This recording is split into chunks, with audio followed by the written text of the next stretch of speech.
Hi, my name's Dustin Harder, and this is the Vegan Roadie. And here we are, Rome, the capital of Italy, for the final episode in the Vegan Roadie Season 3. With over 4.5 million residents, it's also the most popular city in the country. Rome's history spans more than 2,500 years, with Roman mythology dating the founding of Rome at around 753 BC. The area has been inhabited for much longer, making it one of the longest occupied places in Europe. It's ranked at number 13 of cities visited in the world, making it the #1 tourist attraction in Italy. The Romans have a style of cooking all their own. The cuisine has evolved through periods of social, cultural, and political changes. Once influenced heavily by ancient Greek culture, the inspiration then shifted to the Renaissance, Roman Jews, and products available from the region of Campania. Fried artichokes, spaghetti carbonara, and gnocchi are all dishes that originated in Rome. But what exactly does Rome have to offer this plant-powered traveler these days? Let's find out. I'm the Vegan Roadie, and I have one mission: to keep it vegano while on the go.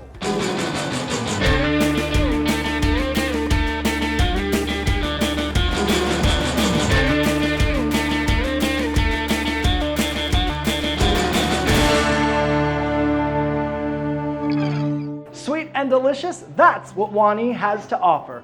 Wani explores Italian baked goods and beyond under the vegan eye. They even have vegan croissants. This is definitely a place you can take an entire group and know that everyone will be satisfied. Wani opened in 2016 with the sole purpose of creating baked goods that serve as a compassionate gap between people and food, proving to the masses that animals are not ingredients. Wani has a variety of sweet treats to choose from, including cakes, puddings, cookies, cupcakes, parfaits, and even croissants, filled with different flavors like chocolate, vanilla, and vegan Nutella. My favorite is hands down the bomba. Think a traditional zeppoli, fried dough, only filled with sweet and tart lemon custard or velvety smooth chocolate cream. The team at Wani is enthusiastic about creating a better world one bite at a time. You will be greeted with a smile and a group of people who truly put their heart and soul into what they create. They even sell merch that is a must purchase, with the profits going towards a local animal sanctuary. They have a library dedicated to vegan literature to check out to expand your plant-based repertoire. We believe that animals are to be free. They also offer 3 savory specials a day, ranging from sandwiches to quiche. The olive and artichoke quiche was a standout, bursting with flavor. Wani will cater items for holidays or your special event. They had little vegan brioches stuffed with chocolate, shaped like pumpkins for Halloween on my visit. A party without a cake is just a meeting. Get your sweet treats and more and turn every gathering into a party with the help of Wani.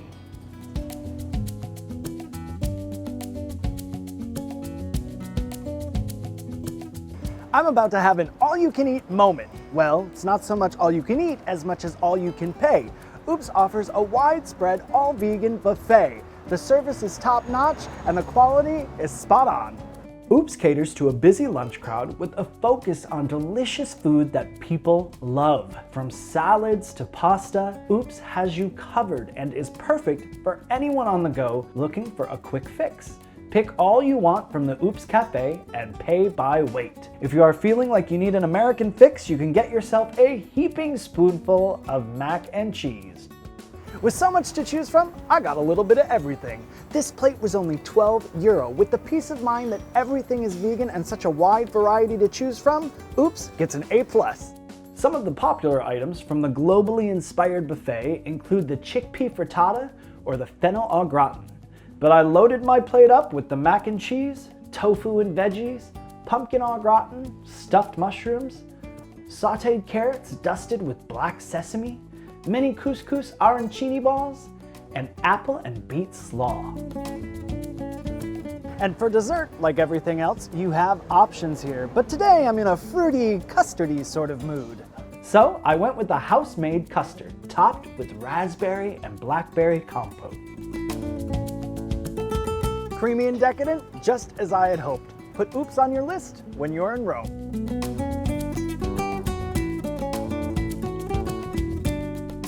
There's so much to do when you're in Rome. You can hit up the Colosseum, the Vatican, the Spanish Steps. The list goes on. And now that I've listed off all of that, I'm hungry again. Let's hit up Marguta for a one-of-a-kind dining experience.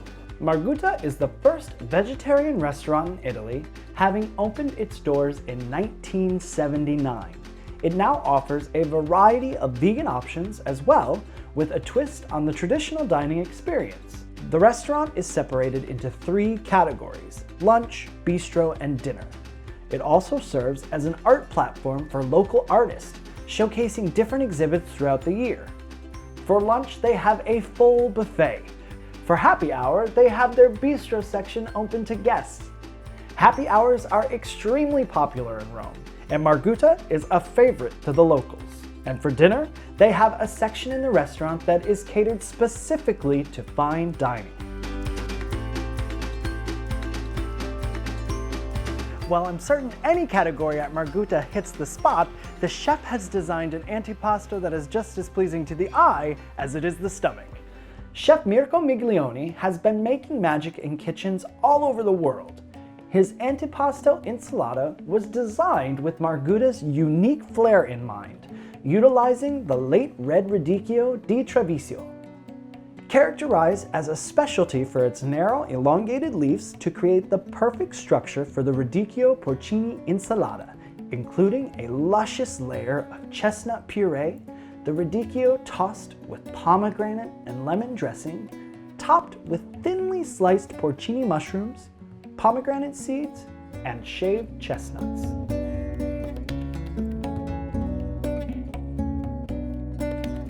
It's clear Chef Mirko loves a good porcini mushroom, and so do I.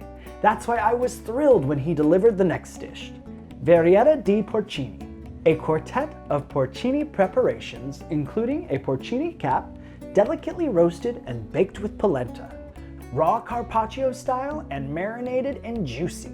Mushroom lovers, this game is strong and you don't want to miss it.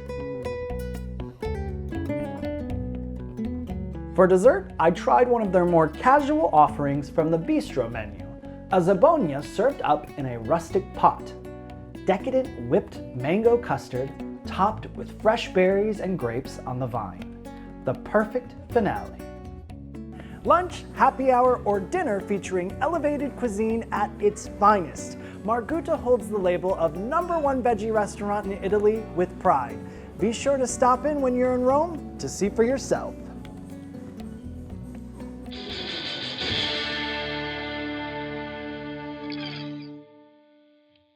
As Americans, we love stuff, and Crispy has a lot of it. With 2 locations, Crispy is a small market offering specialty vegan items, fresh produce, and a full menu of sandwiches, salads, juices, smoothies, and baked goods. Stock up on your favorite vegan treats to keep your tank fueled as you roam about Rome, or sit down and take a break from the hustle and bustle and enjoy one of their many vegan offerings that are served up efficiently by a friendly staff. It doesn't matter if you're looking for vegan snacks to keep in your backpack while you're on the go, or a hot sandwich to keep you satiated after a long day of sightseeing, Crispy has you covered. Basic burgers made with either seitan or quinoa, served with lettuce and tomato, will satisfy your craving for American handhelds. I was partial to the vegetable ham wrap with tomatoes, mixed greens, and rice mayo on a spelt tortilla. They also keep it lean and green with a variety of salads to choose from, including the apple and spinach salad with fresh spinach, red delicious apples, celery, goji berries, and toasted almonds. And of course, I had to grab a fresh pressed juice before I left. No matter what you're doing in Rome, you can count on Crispy to help you keep it vegan while you're on the go.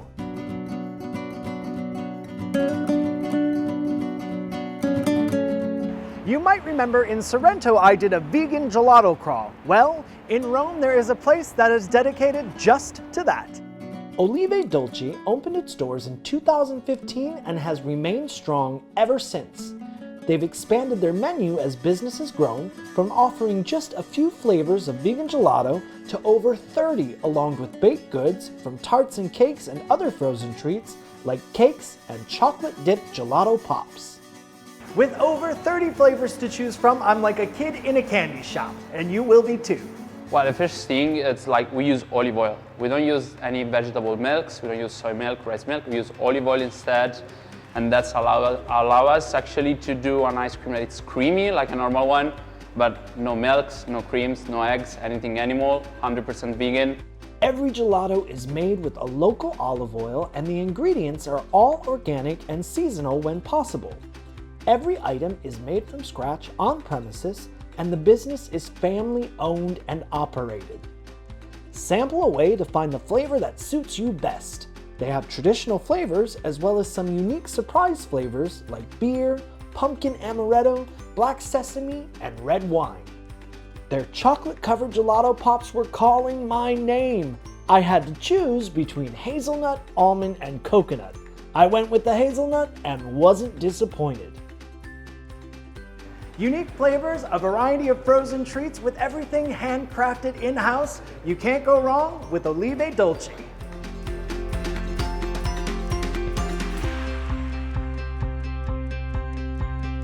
My last stop on our journey in Rome is a place called So What? Because you know what? Who cares? So what? Owned and operated by Alessandra and Paolo Petralia. Paolo also serves as the chef. At So What? They serve up funky and fresh cuisine in a fun atmosphere with a menu design that is deeply rooted in Italian cooking. Some ingredients are grown in the owner's garden, and the dishes are organic whenever possible and prepared fresh daily, including a rotating board of specials. One of the most popular items on the menu is the Neapolitan deep-fried pasta, with spaghetti, peas, seitan, and tomatoes in a cream sauce, breaded and deep-fried to a crisp perfection, served with a tomato sauce. Fried pasta. Of course it's one of the most popular things on the menu. With tasty things like this, I can't wait to see what they have for dessert. The tofu cake with blueberries and ginger is a favorite, with a tofu cheesecake on a biscuit-like crust, topped with house-made blueberry jelly, and served with face. Stank face pastry, that is. That fits perfectly in line with So What's motto of no one likes us, we don't care. With a punk flair and a cheeky wit, what could make So What even more awesome? Oh, I know. They offer cooking classes too. Visit SoWhatVegan.com for more information on the menu, hours of operation, and when you can take one of their cooking classes. And now, let's get cooking with the Familia.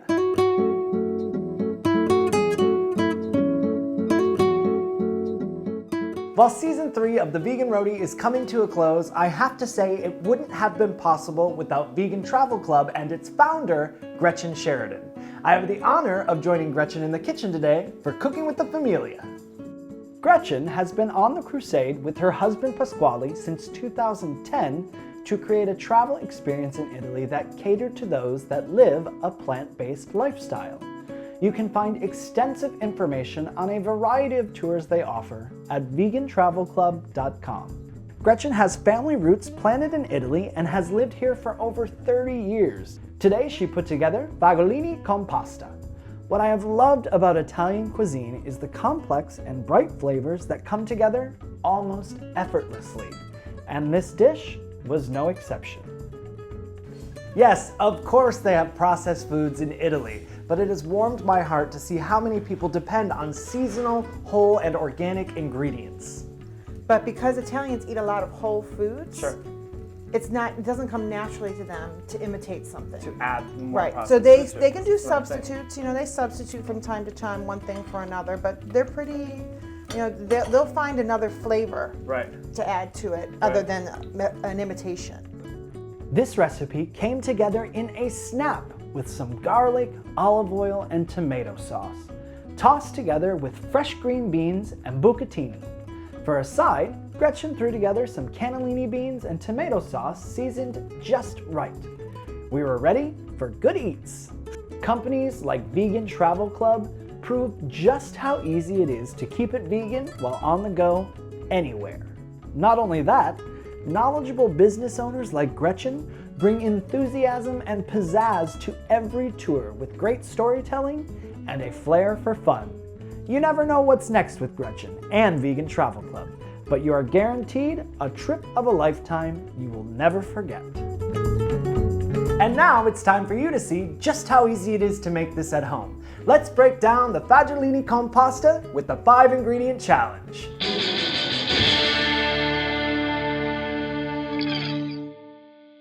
Now, I know I said I was going to make Gretchen's pasta for the 5-ingredient challenge, but one of the things I have loved most about watching these pasta dishes come together in Italy is that you can pick any ingredients that you want, ingredients that you love. Just like Gretchen picked tomato sauce and fresh green beans, I'm gonna put one together with my favorite ingredients. This is the pasta olive. Your 5 ingredients are ½ cup olive oil, 2 garlic cloves cut in half to make 4 pieces, 1½ cups pitted olives sliced. Any variety you wish. I went with Kalamata and green olives to mix it up. 1 tablespoon crushed red pepper, and 1 tablespoon Italian seasoning. And of course, you need pasta. I chose bucatini. It's the same pasta Gretchen used. As you see, it's like a thicker spaghetti. I love it. Prepare the pasta according to the package directions. While the pasta is cooking, start by warming a generous amount of oil in a pot or skillet. I used a 1/4 cup to start with. Slowly then add a 1/4 cup of water with the garlic cloves and let it all simmer for 5 minutes, releasing the flavor of the garlic. I added water so the garlic has just a little more liquid to simmer in. As you'll see, we'll add some more olive oil down the line, but I'm just being mindful of the fat content.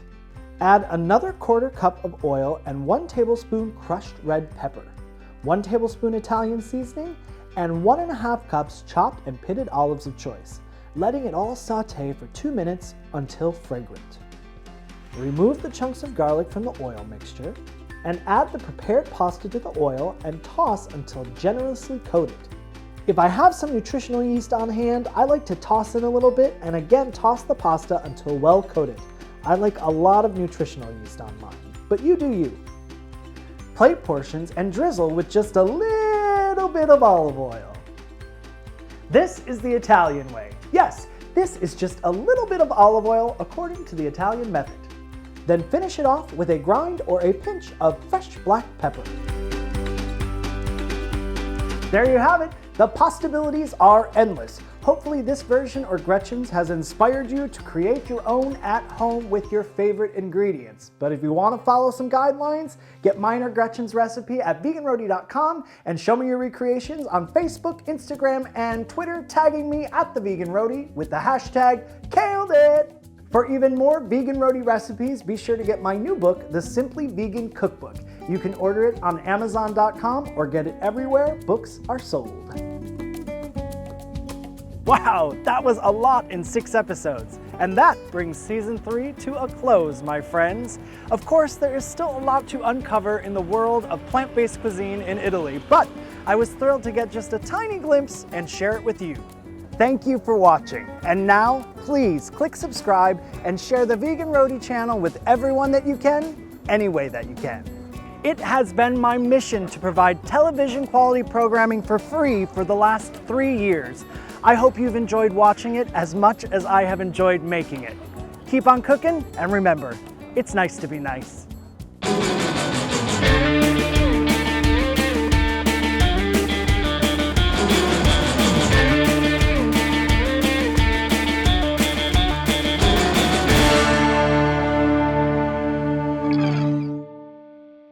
Dustin Harder's shirts designed by Lois Eastland, NYC. Presented in partnership with Vegan Travel Club. I'm Giovanni.